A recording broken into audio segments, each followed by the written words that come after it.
Hello and welcome to my talk on safe, responsible and ethical AI. My name's Tariq and I just want to say thank you to the organisers for organising a fantastic conference.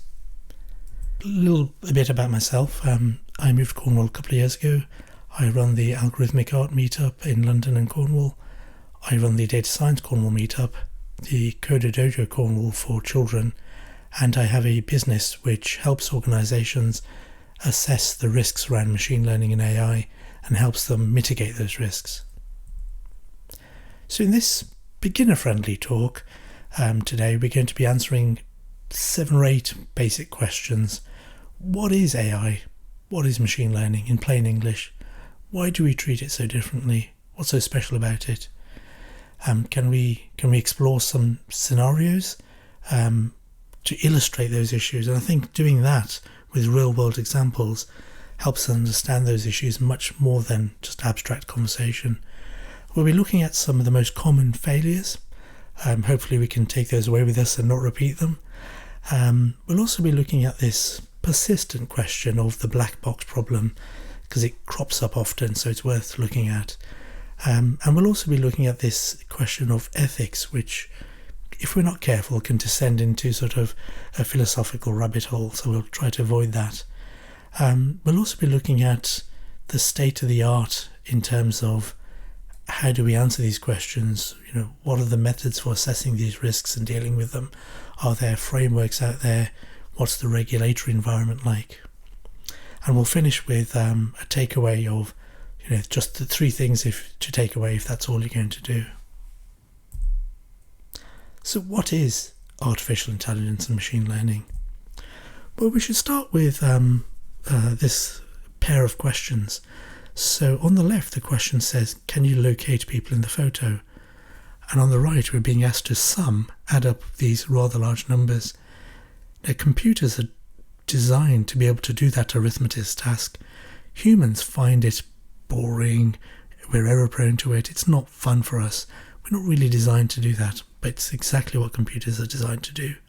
Whereas computers find tasks like counting the number of people in a photo really difficult. The description of the problem is not clear, and it seems that it requires something about human intelligence that computers don't have. However, the task of the historical task of artificial intelligence is to try to get computers to do the kinds of tasks that we thought required human intelligence. And that's a noble task. If we can succeed in some ways, then it makes our own jobs much easier. And historically, AI research has looked at nature to be inspired by how it does its own sort of cognition. If we look at pigeons or snails or worms, they appear to have rather small brains with not many neurons, and yet despite that they can do sophisticated things like eat, fly, navigate, learn to learn. They're also quite resilient to damage. Now those are really interesting properties, so there's something about the way they think, the way their brains work, that we can learn from, because we're paying for expensive kit that overheats and costs a lot, whereas a pigeon has a tiny brain of 0.4 grams and is able to fly. And learning from how nature does it has inspired techniques in machine learning in our kind of attempts to recreate their intelligence. And the idea of neurons connected to each other, working together, is what inspired the origins of neural networks. Quick look at some terminology. Machine learning is the process of training a model, whether it's a neural network, whether it's a flowchart or a decision tree or some other kind of model of how we think the world works. So training that is in machine learning, and we train it with data. The word AI is misused. It has multiple meanings. It has connotations around sort of science fiction. And I think in this context, in a business context, it's really useful to think of it as the whole system which makes decisions. AI is everywhere. Your smartphone uses quite sophisticated techniques to be able to answer your questions. You can often talk to your own smartphone.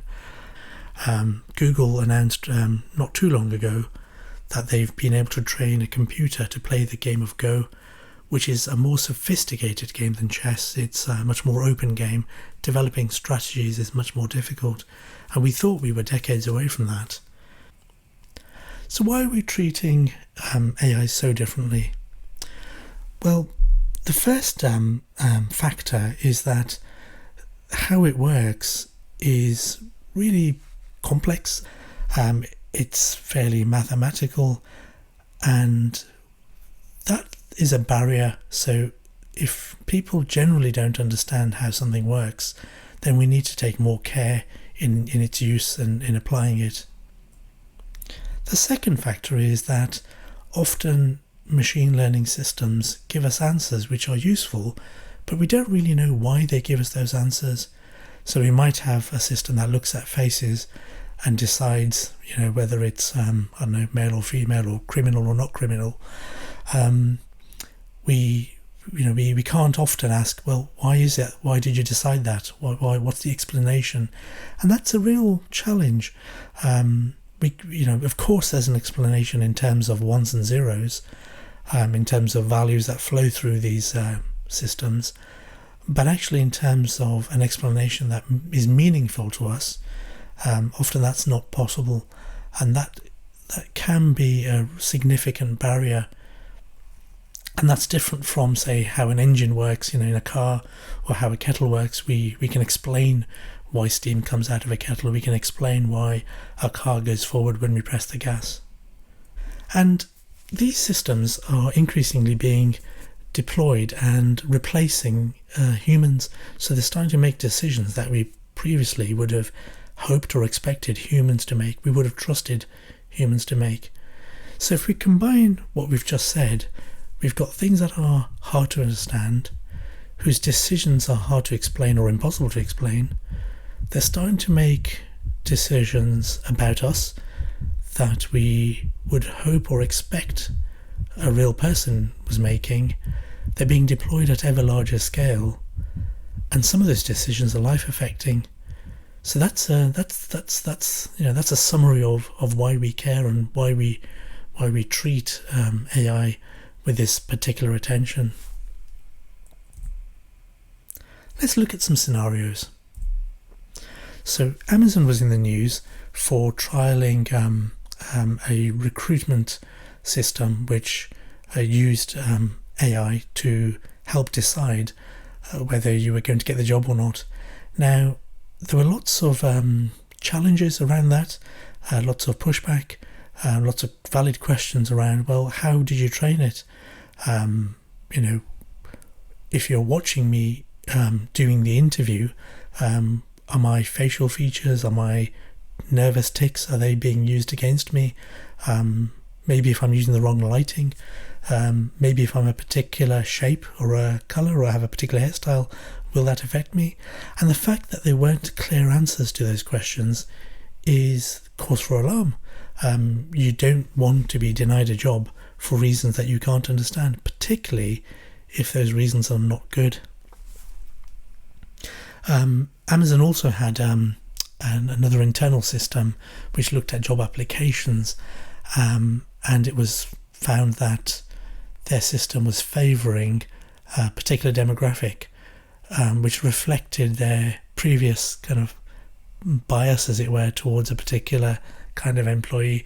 So they had actually trained their system to repeat historical bias. So that there's a lesson there. We've seen in the news reports of police deploying facial recognition systems, often without our knowledge, actually.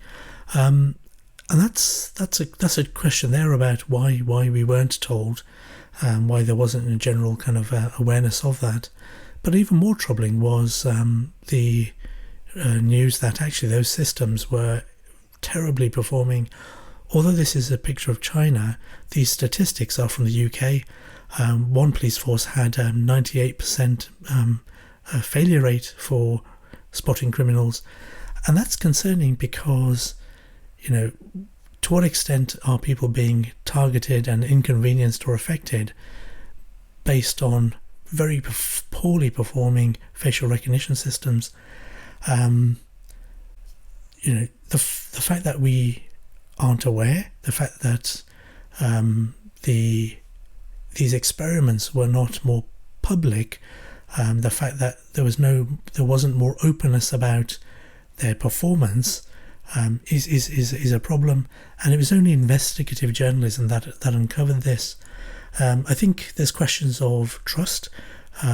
There's questions of, well, would the public be more understanding if the police were more open that what they were doing was an experiment, a test to see how good these systems were, rather than trying to avoid publicity and perhaps accidentally or for other reasons deploying systems that had high rates of failure. And that's separate from the question of privacy.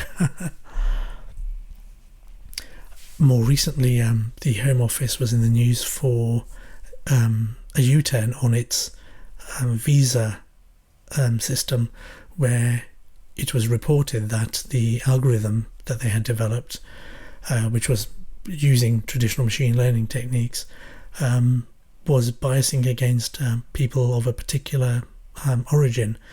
And the error, the failing really was training the algorithm with data of previous visa decisions, and those historic decisions were biased, and therefore the algorithm learned to replicate that historic bias. And that's a very kind of common failing in machine learning, and it's something we should kind of be watching for, as the first thing when we look at these systems. You can't have missed the hoo-ha about the A-level algorithm. And there were lots of discussions in the media, quite healthy discussions around, well, what is an algorithm? How was it trained? Do we blame the algorithm, as some people were trying to do, the mutant algorithm? Or do we actually focus on those who are responsible and accountable for that algorithm? And of course, that's the right answer. An algorithm is just software. It's not a living thing that can be blamed, that can be responsible. It's a team of people developed it. Somebody should have tested it. Somebody is accountable for how it behaves, and that accountability always rests with a person. And that's a really important point that we shouldn't forget. Interesting aspect of this is a design feature which wanted to preserve the relative ranking of schools. And of course the discussion was, well, that means no matter how well you do in a poorly performing school, you can't have good grades. And that's, that kind of discussion should have been had as the algorithm was being developed and tested. And is that a human choice? Is that a deliberate choice? Is that a political choice? And this is where we get into questions of ethics, which we'll come back to later. We can't ignore social media. I mean, it's those big platforms are using machine learning and AI techniques extensively, and this is just a snapshot of the top performing Facebook posts. I think it's from July, and you can see for yourself that there is a particular flavour to those. We are well versed in the discussion around social media polarizing or biasing, and then we ask questions around the business model of those organizations. Is it in their interest to kind of feed off and monetize this kind of division? Do they actually essentially profit from division and hate? And that's a very deep question, a very valid question around an organization's ethics. Very recently, an organization called OpenAI released a language model which got lots and lots of people very excited because it appeared to be magic. It's able to do some really astonishing things. It's able to kind of write letters and even write computer code. And it really is quite spectacular. The thing has 175 billion parameters. So it's certainly huge and a real landmark in AI research. But actually, it's been trained on human written communication, which itself is full of controversial and unpalatable and not very nice things. So it learns those. It hasn't been designed to ignore those. And there is lots of hype, and it might lead some to use this language model in their own products because it appears to be, almost science fiction like in its ability to interact with humans. But if you're not careful, you'll be using a system which is really rather uncouth. Look at these examples. I won't necessarily read out all the horrible words or the kind of, the bias against genders or people of a particular kind of background. So you have to be really quite careful and understand what it is these systems have been trained on, and whether they're replaying some of that historical bias. So it's useful to summarize, having looked at lots of failures, some of the key ones, so that when we go forward, don't repeat them. So the biggest one really is training your systems on data which embeds within it historic bias, because then you're training your system to replay that, and you don't want to do that. That's the kind of the top thing to watch out for. The other common failure is training your systems on a very narrow experience, a narrow set of data. And when those systems then hit the real world and see more diverse scenarios, they fail. The other big thing that we keep seeing is organizations not testing. It's amazing. They get excited that they've trained something, but then they don't test it on, as I say, kind of diverse scenarios, but they don't continue to test. They don't.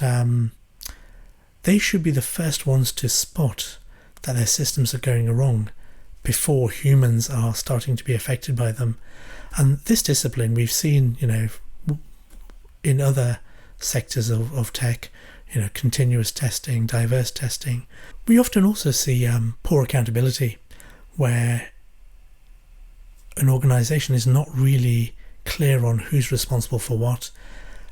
It's not really clear on how to respond to a customer or a citizen that's asking why a certain decision has been achieved, is asking that the decision is reviewed because they believe it is wrong, when things clearly have gone wrong, and perhaps it's hit the media or you end up in court. That kind of governance is shown up not to be kind of adequate. So I think that's really worth thinking about in your own organizations, is who's accountable, and do they know what they need to be, what needs to happen to satisfy themselves that the systems you're developing are safe, well tested, and don't cause harm. And many organizations fail to be more transparent about what they're doing. We talked about the police earlier. We talked about private organisations, and organisations can be more transparent without, disadvantaging their kind of commercial IPR position.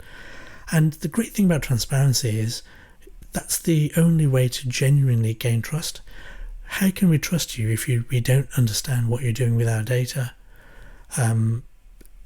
Being open also means that, your customers are more understanding. If you're still developing and testing, they're more willing to help you get it right. The black box problem is a really strong challenge to the use of machine learning and AI. And it goes back to that question of lack of explainability. Would you take medical advice or a recommendation to take medicine if the person or robot or AI system was not able to explain why they were recommending that? That's an interesting challenge. If the impact of getting it wrong is serious, if people can be hurt or killed, does that mean we should not use black boxes? Now, black boxes, unfortunately, can be really effective. We can train them to give good answers to a very high level of accuracy or coverage or performance. So in some sense, they perform really well, in some scenarios better than humans. But the fact that we can't get an explanation for how they work, does that mean we should ban them? Does that mean we shouldn't use them? So this is a question that is often raised, and there's lots of good debate about it. And I think, a sensible take on this is to look at other industries which also have a black box. We can look at, say, medicine and pharmaceuticals, and when we look into it, we realise that we don't always understand how some drugs work. We know they do. We don't always understand why in some people they cause side effects. The system is not deterministic, not 100% deterministic. So does that mean we shouldn't use those medicines? What happens in those much more mature sectors? Well, what happens is that a lot of testing is done to ensure that we are sufficiently satisfied about a drug's safety. And the question then becomes, what's the right level of testing that satisfies us as to a system's safety, rather than we don't really know the mechanisms by which it works, therefore we're not going to use it. The same parallel exists in information security. Information security is not fully deterministic. We can't always predict how things go wrong. So we put in place testing, we try to map out as much of the problem as we can, we put in mitigations, we put in controls, we try to put in measures which spot things going wrong, and overall we can be satisfied that a system can be safe enough. And that's the thinking I think we should be applying to this black box challenge. So let's turn to this question of ethics. So you can read lots of papers and books on sort of an academic approach to ethics, and argue all kinds of interesting questions around whether a machine has moral capacity and so on. But that's not practically helpful when we're trying to develop an application today. So let's kind of look at an example again to bring these things to the surface. So we've got here an insurance system which has been trained on lots of data about customers and their behaviour and characteristics like age or skin colour. Now, should we be using skin colour in making a decision about giving or denying insurance? Does it need a philosophical debate? I think most people, hopefully everyone, would agree that that's not part of the calculation. So we can design our AI systems, our machine learning systems, not to look at certain characteristics which we think shouldn't be part of that decision-making process. As a society, we've decided that's inappropriate, no matter what the data is telling us. Now let's look at gender. It is another protected characteristic, but imagine the data is telling us that, let's say, for example, maybe women are less aggressive car drivers and get into less accidents. Should we be using that? Is that fair? Should we actually be treating individuals as individuals and not as a gender? So if the data allows us to make more profit, But in doing so, we are using a characteristic like gender. Is that a good thing to do? Now that's more of a grey area, and you'll find organisations perhaps are using that as a part of their calculation. So this is a choice that we make. So the point here is that different organisations will make choices, and they shouldn't pretend that there is a neutral, mathematical, unbiased approach to this. An organisation's own beliefs, values, experience, flaws are encoded into the systems that they build and design. And one organisation will have a different view of how society should be and may decide that actually we should be gender blind, and another organisation may not. And I think the healthiest approach there is for organisations to be honest and say, this is what we've done, be open and transparent. And if they're not open and transparent about that, that raises more challenging questions about why not. And it's a chance for, the public, your customers, to feed back to you and say, well, actually, we're not happy with that. And it may make you think in ways that you haven't thought before. It may improve you as an organisation.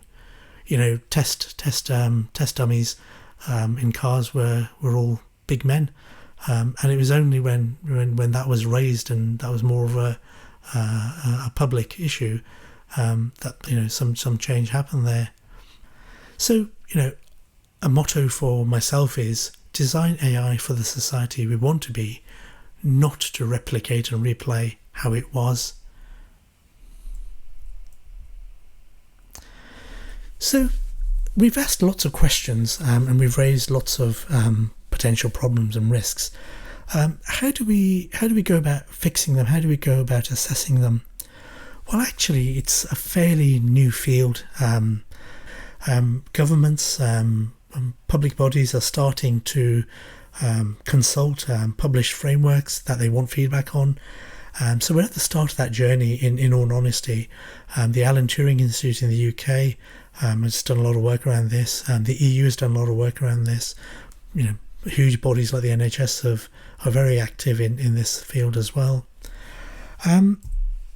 I would recommend looking at the EU guidelines because they're short, they're clear, there's a logic to them based on values and what we feel should be preserved in a democratic society.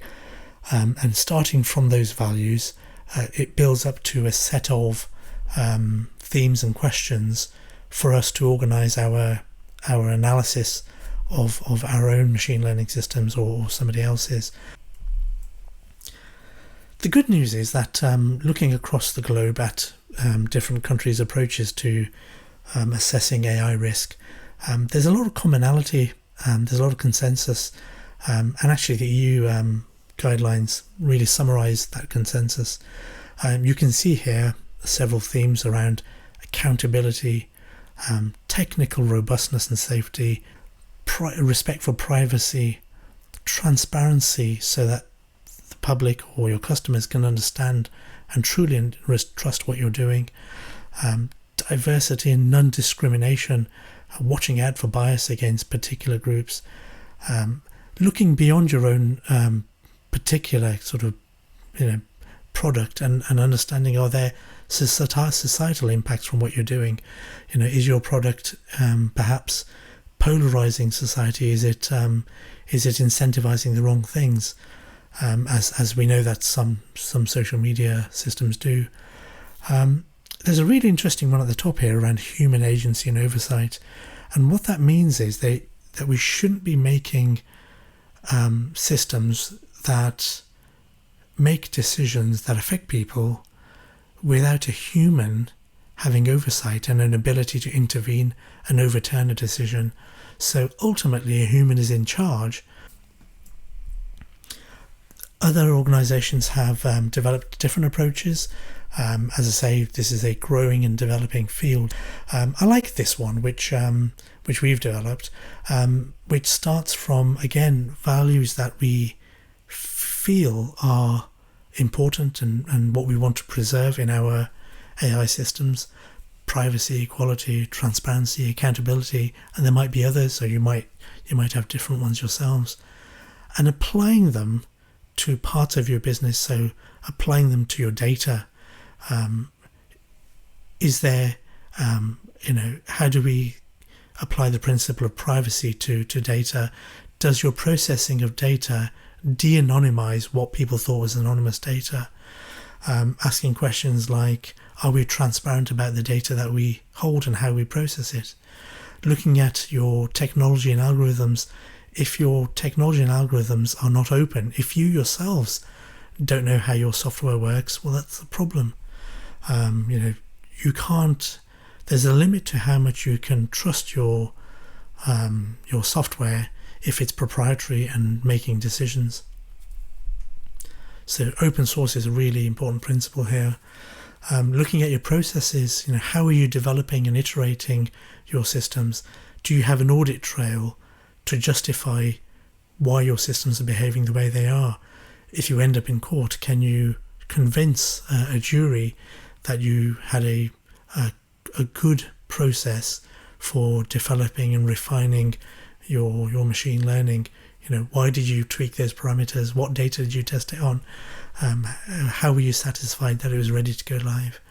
And we've talked about governance, an organization's readiness to accept responsibility for how its machine learning systems behave, and to be able to respond, in a timely way to subjects, citizens or customers who raise concerns or raise a complaint.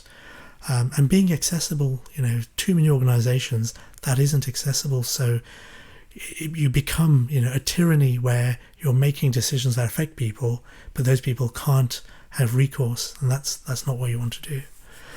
So you can apply all of these principles, these values, to those business domains, and that's how you develop and earn trust. You can't just turn it on. It has to be developed by the way you behave and the way you operate. So the honest picture here is that unlike civil engineering or pharmaceuticals or information security, our assurance, our understanding of how to assess AI and its safety is still in its early days. But the good news is that there's lots of consensus on what good looks like. So I think we'll be accelerating up this curve fairly rapidly. We'll also be seeing, I think, improvements to existing regulations. So GDPR is the broad governing regulation, the law. But within it, when it was developed and designed, it didn't foresee this huge explosion in the use of data and machine learning and automated decision making. And Article 22 is the one that everyone discusses, because it's the one that talks about subjects not having automated decisions about them in a way that has a legal or significant effect. Now, you'll find legal professionals who will argue both ways about whether, the meaning of this, whether you're allowed to do it or not, whether you're allowed to profile people, whether you're allowed to make automated decisions or not. One reading of this is that you can't. Another reading of it is that you can, because you're not having a legal effect, or you can if you gain consent. Another reading of this is that actually these articles aren't mandatory, that other parts of the legislation are. So there's the one thing that we can agree on is that the legislation needs to be tightened up and modernised, and I think that will be happening, particularly as we don't want to squash innovation. We want to enable it, but enable it safely. That's what we all want to do. I think it's an interesting analysis that unlike other sectors where we have quite well-established scales for assessing how wrong things have gone. This is from the nuclear sector. We have a nuclear event scale, so it's a common language for describing levels of severity.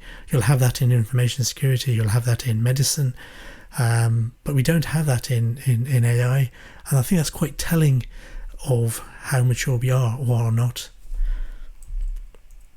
So to conclude, if you only take 3 things away from this talk, it's the understanding that, if you feed bad data to your AI systems, your machine learning is going to be learning garbage. It's going to be learning either biased data or a narrow view of the world. So garbage in, garbage out. That's the most important lesson, I think. In order to gain confidence in your systems, you need to be testing widely in diverse scenarios and continuously, meaning that you should be spotting when your systems start failing before your customers do. So testing is number 2.